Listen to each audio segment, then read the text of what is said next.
The ambush begins with a smile stretched too wide.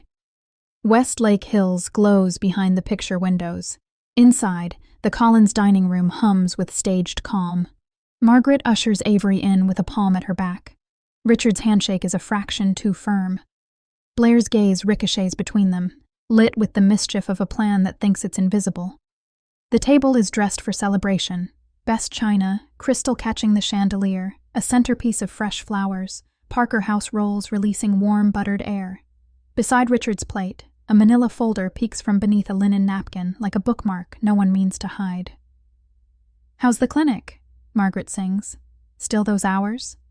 "Patient load is up 20%, Avery answers, measured. Richard's eyes flick to the folder. "So many patients," Blair chirps. "For such a tiny waiting room, someone should upgrade your management." Fork meets porcelain with an intentional clink. Richard clears his throat, voice smooth to boardroom neutral. "Sierra, Avery, let's discuss the future of your clinic." He nudges the folder, as if a contract can slide itself into destiny. To an outsider, it could read like the opening to family revenge stories. To Avery, it looks like Sunday dinner, until it doesn't.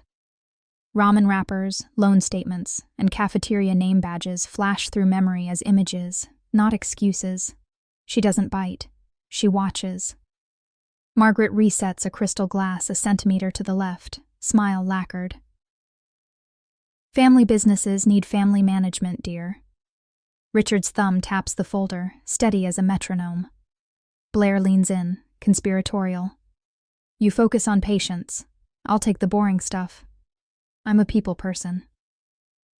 Avery inhales once, slow. She sets her water down exactly on the coaster, aligning ring to ring.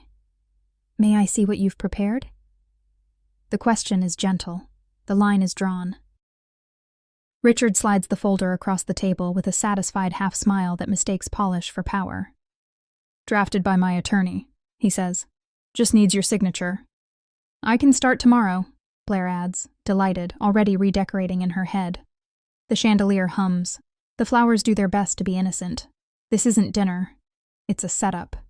Avery's gaze stays on the papers. Her fingers rest lightly on the leather of her briefcase.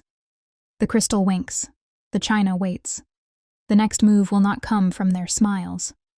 Another deliberate clink splits the quiet. Richard eases the manila folder to center stage, like a script sliding onto a lectern.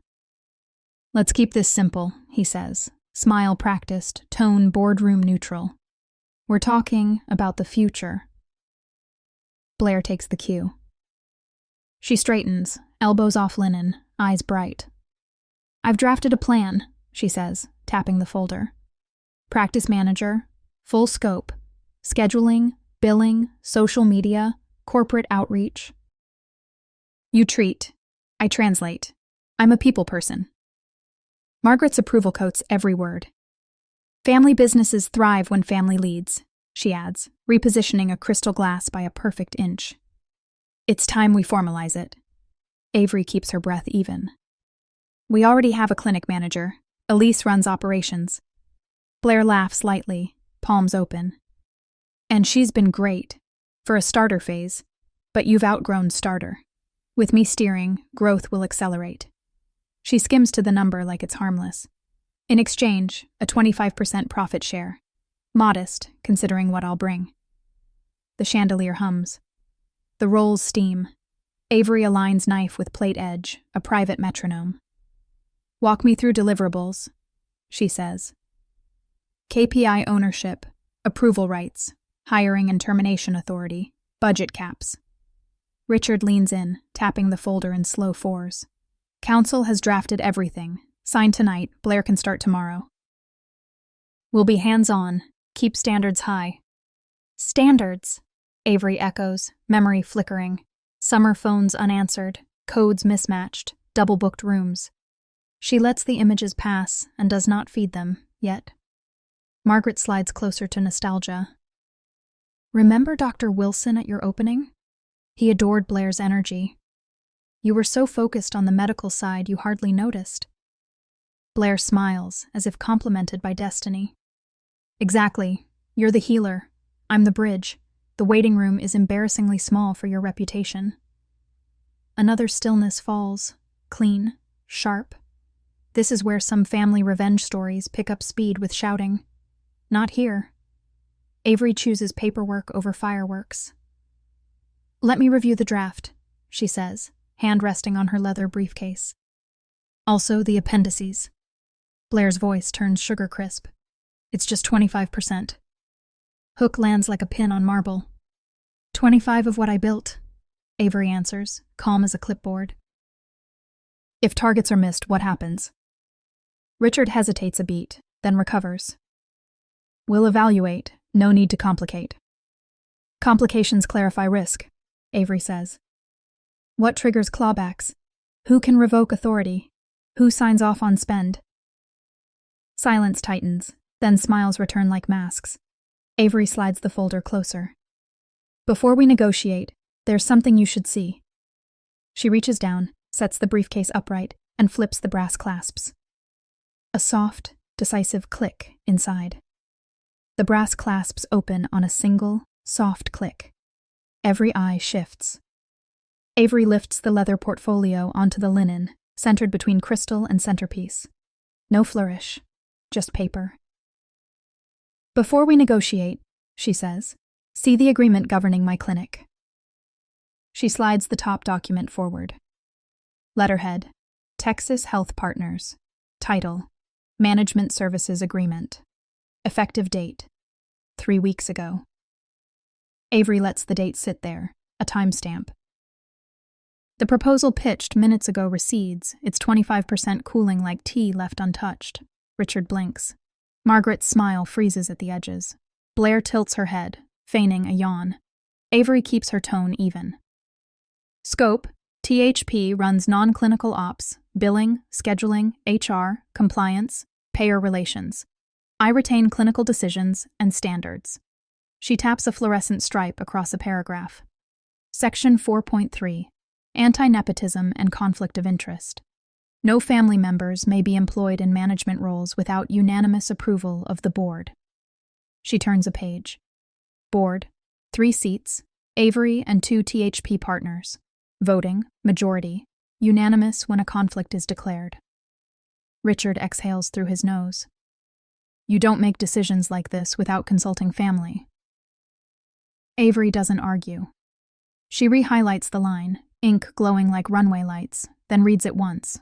Slow, precise. Next sheet. RACI, she says. RA, hiring, termination, spend caps, vendors, THP admin.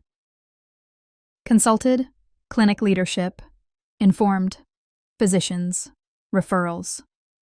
She looks up. Family isn't listed.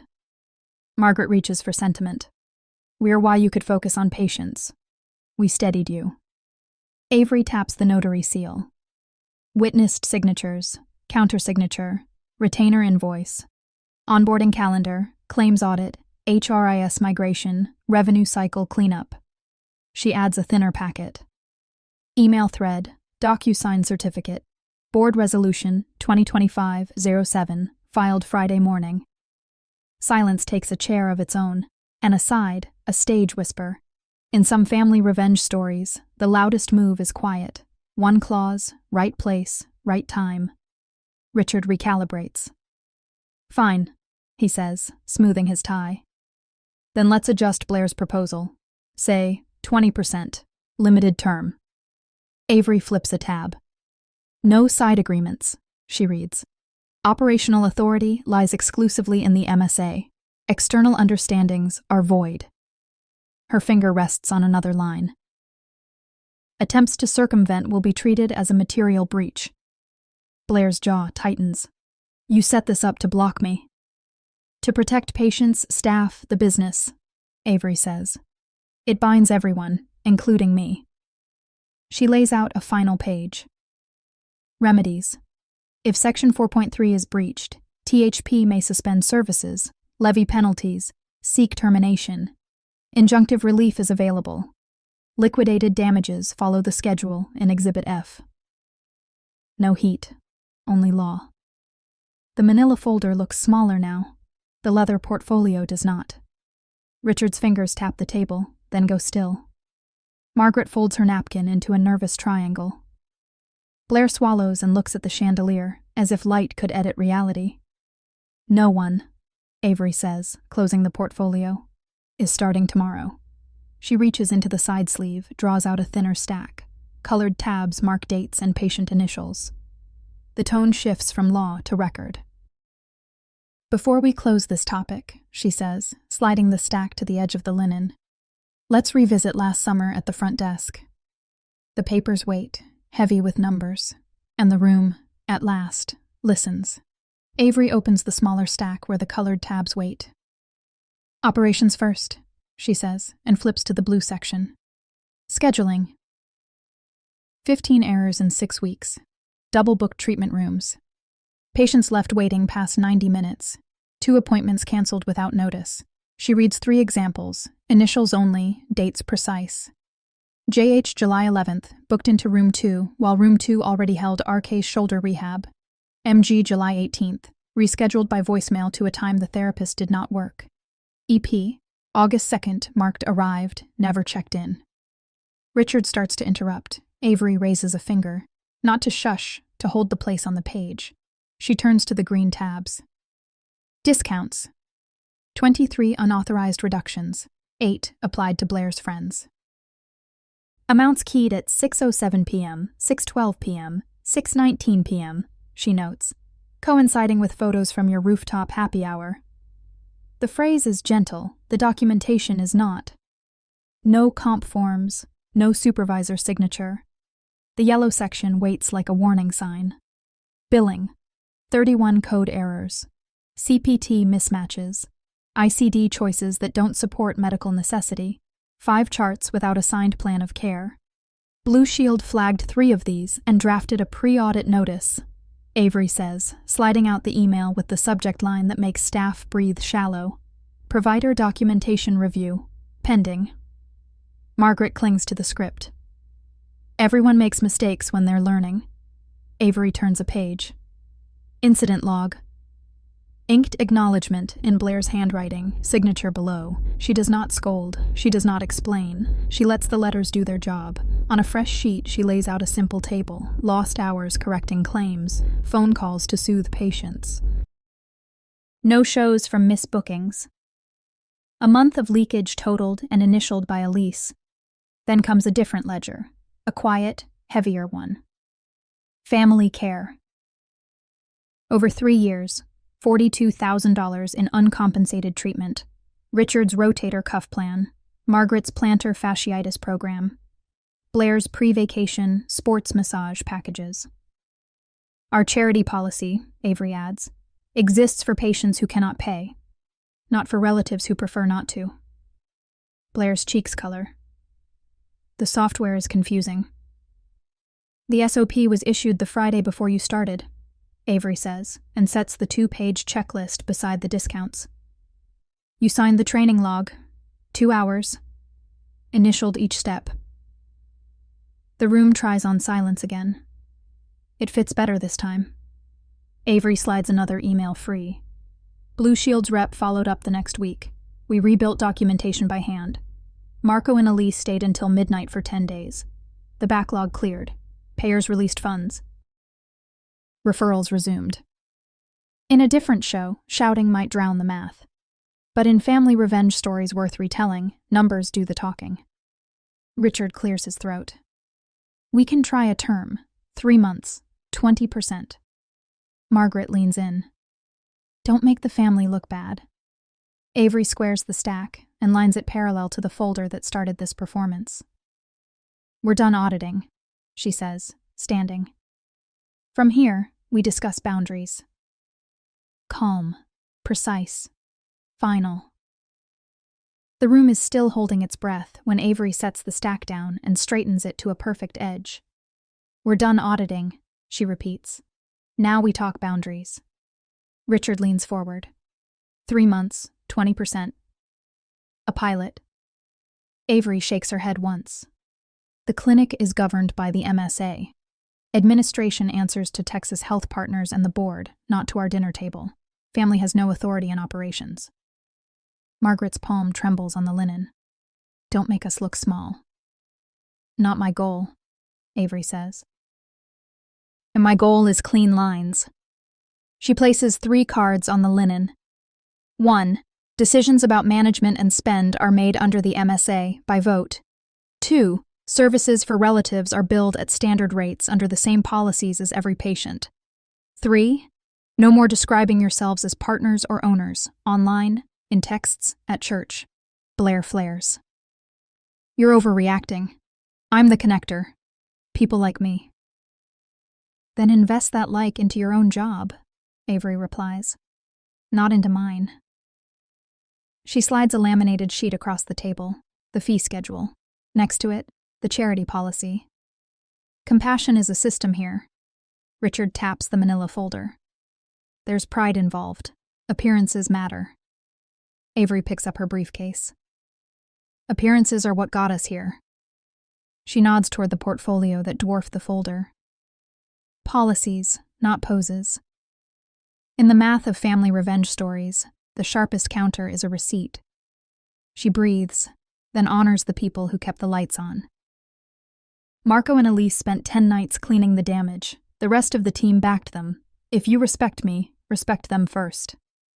Margaret blinks quickly. We raised you to care for family. I do, Avery answers, by refusing to let family consume what keeps patients walking. She places 2 appointment cards near their plates. Blank lines, no discount codes. If you need treatment, book. Pay like everyone. Blair crosses her arms. So that's it. You're walking out? I'm drawing a line, Avery says. She closes the clasps with a final click. If we want to talk about us, not the clinic, choose a different room. She steps away from the table. The chandelier hums. Lights settle, listening. The door opens on its hinge, and the scene cuts to motion, out of the showroom, into the work that built her spine. The door closes on a soft hinge, and the dining room's glitter fades behind Avery like stage lights going dark. She breathes in the hallway, steadies the briefcase, and steps back into the life that made the line possible. Exit signs hum. Printers chatter. The clinic after hours smells like disinfectant. She eats almonds and lays fresh paper on a treatment table for a bed. Student loans sit like sandbags. $187,000, interest compounding whether she sleeps. At the bank, a polite no without a co-signer. At home, a receipt for the car Blair needed for interviews. Childhood flickers, a teal bike ribboned for Blair, a camera tossed to Avery so she can photograph her sister wearing the cap that should have been hers. Graduation day arrivals 7 minutes late, departures right on time. The first space for Lone Star PT is narrow as a throat. A second-hand desk, a lamp, a hand-lettered sign that curls at the corners. Her parents drop by between a shower and a dinner reservation. It's nice, Margaret says. Like a real doctor's office. Richard studies the wall. Never forget, people, not degrees. Then the summer at the front desk. Phones blink like distress signals, rooms double booked, claims coded wrong. When Blair quits, Avery calls every affected patient. The team stays late on pizza and dry humor. Marco learns the new phone tree. Elise rebuilds the calendar, block by block. The payer meeting is flint against steel. Documentation insufficient, the rep says. Avery does not argue. She studies the manual until the margins glow. She crosswalks CPT to ICD, writes protocols, adds checklists in the order a reviewer reads. 3 weeks later, a subject line knocks like a gavel. Provider documentation review, approved. Backlog released. Cash moves. Referrals climb. Slow at first, then weekly. On the night the ledger turns black, the janitor's cart squeaks and flicks the lights. No champagne. Just shoulders loosening by a single degree. Culture grows where applause never did. A Friday stand-ups, 1 challenge, 1 win, every voice. The cleaning crew speaks. The clinicians listen. Elise tears up a hospital offer in the break room. Here, people count. Avery rehangs the business license in the expanded reception. 3 rooms become 15. Her office stays spare. The therapy floor gleams. They tithe competence, a scholarship fund for PT students without safety nets. Pro bono slots rise to 15% and keep their dignity, screened, scheduled, honored. The community notices the difference between performance and practice. Referring physicians praise transparent outcomes and credit to the team. The waiting list stretches 8 weeks. The lobby plants finally thrive. A bright morning, a phone ping arrives. A Facebook post calls Lone Star a family business. A text from Blair. Talk? A letter from Richard suggesting mediation, with counsel. Avery opens her drafted email and finishes the line rewritten 14 times. Professional boundaries. Separate lanes, respect or distance. In some family revenge stories, invisibility becomes a superpower the moment it earns a signature. She hits send. The screen returns her reflection, steadier than the girl with the borrowed camera. Outside, the city exhales. Inside, the clinic keeps its human rhythm. Morning comes clean and bright, and the first ping lands like a pebble on glass. Margaret's Facebook post gleams at the top of the feed. An old ribbon-cutting photo, her arm around Avery, captioned, "Proud Mama, Family Business." Comments spool fast. A neighbor asks when the Collinses joined Lone Star PT. A referring physician forwards a screenshot with a dry note. Curious phrasing. Avery reads once, then opens the draft from last night. Professional boundaries, separate lanes, respect or distance. She adjusts a verb, breathes, and hits send. Another ping. Richard's text to a surgeon. Exploring partnership ideas for our clinic. She saves the image to a folder labeled Public Claims. At Friday stand-up, she keeps her voice even. All external statements route through Elise, she says. Use the media consent template, no exceptions. Mark at the front desk underlines twice. Midday, the lobby fills. Blair walks in without an appointment, tablet under her arm, perfume ahead of her. New idea, she tells Mark. Consulting, 3 days a week. I'll need a badge. SOP holds. Mark offers a seat, not a stage, and messages Avery. Avery does not step out of a patient session. The clinic moves like it was built to, documentation and outcomes over theater. Truth doesn't shout, it leaves a trail. Avery prints screenshots, the post, the comments, Richard's outreach. She adds the Blue Shield approval email and the mentorship flyer. The community answers without fanfare. An elderly patient who once asked for Blair's discount arrives early, insurance card ready. A sports medicine doctor calls to say, "Your notes read like a spine, aligned." In the break room, Elise pins a 1-page social policy on the corkboard. Clear lanes, clear signatures. Compassion is a system here, not a coupon. Messages continue. A handwritten note from Margaret asks for a family meeting to heal wounds. Richard mails a formal proposal for mediation with counsel. Blair texts, "Talk, just us." Avery files each item, time-stamped, no reply. She chooses ground. Bolden Creek Café, corner table. Sightlines on doors. Neutral noise, no chandeliers. She sends a calendar invite with 2 sentences. We will not discuss operations. We will address misrepresentations. Before she leaves, she packs the portfolio. Screenshots, emails, call logs, policy pages, referral letters. She lifts it, feels the steadiness of weight, well distributed. Elevator glass throws back a posture she recognizes at last. Shoulders level, spine long. The doors open. Austin light pours in. And Avery walks toward a conversation that will not borrow a single watt from borrowed glory. Bolden Creek Café hums with late morning light. Avery chooses the corner table with sightlines on both doors and sets the leather portfolio down. She orders black coffee. They arrive together, Margaret clutching a bakery bag like a peace treaty. Richard leads with a polished smile. Blair's perfume goes first. "This belongs at home," Richard says, sitting across from her. "Family matters should be private." "We're in neutral territory on purpose," Avery replies. "We'll address public misrepresentations. We won't discuss operations." Margaret lays 2 muffins on a napkin. "Let's start sweet," she says, and reaches for Avery's hand. Avery leaves palms on the table. Blair slides a tablet beside the portfolio. New plan, she says. Consulting. 3 days a week, social corporate outreach. I'll need a badge and admin access. Avery opens the portfolio and arranges a stack, screenshots, emails, call logs. First, the Facebook post, she says, placing the print with the caption, Proud Mama. Family business. Second, Richard's text to Dr. Kim, exploring partnership ideas for our clinic. Third, Dr. Reynolds' email asking when my parents joined ownership. She keeps her tone even. These aren't slips of pride. They are claims.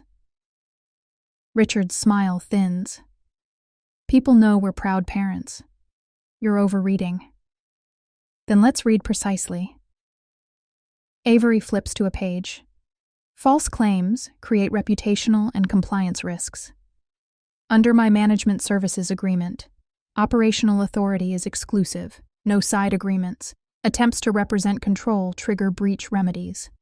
She lays 3 index cards on the wood. My conditions remain. 1. You do not intervene in operations outside the MSA and board. 2. Services for relatives are billed at standard rates. 3. You stop describing yourselves as partners or owners anywhere. Margaret's eyes shine. We supported you when you were starting. Support looks like childcare and casseroles, not false titles and free care, Avery says. Choose the kind that doesn't spill into fraud. Blair exhales a small laugh. You have the degrees and the spotlight. I have the network. Why insult what I bring? Networks help when they honor boundaries, Avery says. When they don't, they become pressure. Richard leans forward. A compromise, advisory capacity, no pay, presence. You lost face when you borrowed mine, Avery answers, and sets down the media policy Elise posted. If you want dignity, correct the record. Halfway through, the café grows louder. The espresso hiss draws a line through the table. Hook lands. Truth doesn't raise its voice. It brings receipts, and in family revenge stories, the quiet folder wins. Avery slides a call log across. You contacted 2 surgeons about our clinic after my email last night. She adds a printout of comments from the post. When did you all go in together? This is the result. Margaret's hand flutters to her pearls.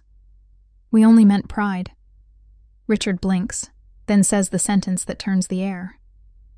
We never thought you would succeed like this on your own. Blair's mask slips. You get everything. The respect, the title, the lobby with your name on the glass. And I'm... What? A guest in the waiting room? You're a guest in the story when you refuse the work, Avery says. She sets down 2 letters. A patient thank you, a surgeon referral praising documentation. At Lone Star, respect measures outcomes, not relatives. Margaret lowers her gaze. What do we do to fix it? Start by deleting the post and posting a correction, Avery says. Stop using our clinic in texts and conversations. If you need care, book and pay like every patient. If you want a relationship with me, keep it separate from the business. Richard tries a final angle. A hallway badge for Blair. Shadowing. Learning. No roles, no badges, no keys, Avery says, gathering the cards. Only truth. She places change under the saucer, closes the portfolio, and stands. When you're ready to live within those lines, call me. She nods at the muffins. Thank you. Avery walks out into the Austin sun. Inside, 3 faces sit with a picture that lacks its caption. Outside, the day moves on without borrowing a watt from borrowed glory. 1 year later, the picture windows spill late light across Lone Star PT's expanded floor. Avery stands at the glass, the skyline crisp, the logo steady on the door. Your 3 o'clock is ready, Melissa says. Mrs. Abernathy, final session. The elderly woman beams when Avery enters. There she is, the miracle worker. Avery smiles. The miracle was your discipline. They move through the last set, slow and exact. A signature, a hug that doesn't cling, a promise to send photos from the garden. The lobby hums, 8-week waitlist, comfortable chairs, framed community awards beside the original business license, edges a little scuffed, history proud of itself. Avery's office remains spare. The therapy floor glows. 3 new graduates arrive for mentorship. They listen like athletes in the blocks. Technique matters, Avery tells them, but so does knowing your value. You will give a lot. Make sure it's respected. 1 challenge, 1 win. Even the cleaning crew speaks. That ritual has become culture. Pro bono slots hold at 15%, screened and scheduled with dignity. The scholarship fund renews. 2 students write thank you notes with smudged ink and brave plans. Referrals keep climbing. A surgeon calls about a shoulder case that needs patience and precision. We send the complex ones to you, he says. Your notes read like a spine. Aligned. Email arrives from Margaret. Photos of a community garden bed, a short line. Proud of you. No asks.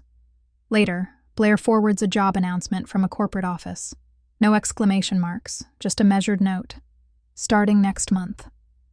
Richard remains quiet. Avery files both messages in family, personal, and replies when she has the room.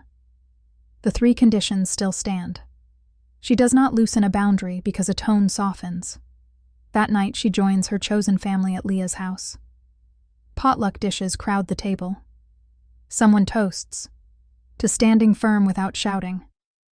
Laughter rings to the rafters, easy and bright.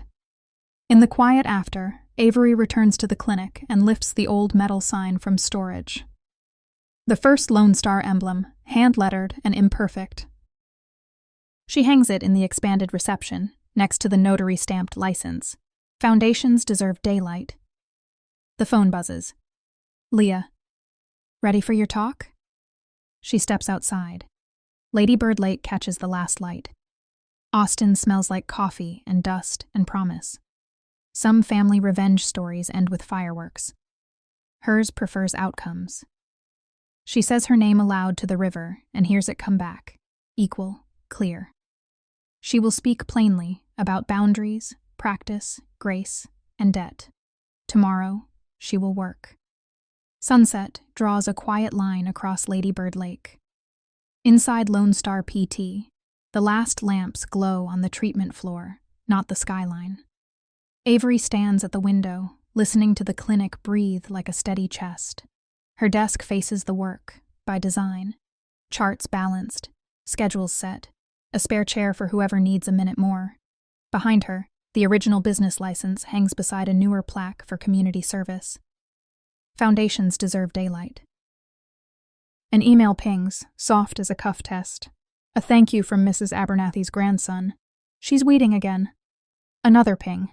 A referral marked complex, the kind that means patience and precision. Doors swish, close, swish, again. This is what endures. She revisits the 3 conditions, not as threat, but as structure. Operations under the MSA and board. Services billed at standard rates. No claims of ownership anywhere. Lines keep peace. Lines keep care clean.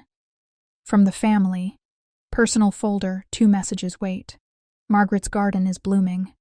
Blair's new job starts Monday. Richard remains a quiet boarder. Avery notes them without loosening a single knot. She steps outside. Evening warms the rail. Austin smells like coffee and cedar. She says her name, not anyone's daughter, not anyone's asset, and hears it return, even. The river keeps time. The narrator inside her smiles at the restraint. The best family revenge stories don't explode. They hold discipline, kindness, documentation, paperwork over pyrotechnics, receipts over rhetoric. She flicks the lobby lights to night mode and checks the sign she rehung. Hand-lettered, imperfect, true. Then she pockets the talk notes for tonight. Boundaries, practice, grace, debt, team. The clinic's door whispers closed behind her. Finding its latch on the first try, tomorrow she will work.